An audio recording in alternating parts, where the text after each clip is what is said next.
What we're going to think about first of all, we'll just briefly start off thinking about what the corporate and commercial team actually do so you can be aware of the kind of work that they are engaging with. And then we're going to just work through all the key legal terminology that you hear bandied around all the time when you are in practice. So we'll talk about the different meanings behind company, board, directors, shareholders, LLPs, partnerships, groups. We'll think about what words you might see on a deal.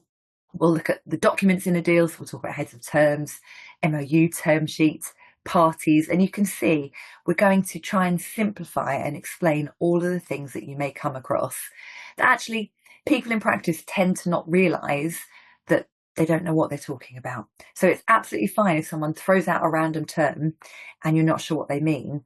One of the first things to be aware of is it's perfectly fine to clarify, because you'll see as we work through today's webinar, you might have one thing and lots of different people refer to it in all sorts of different ways.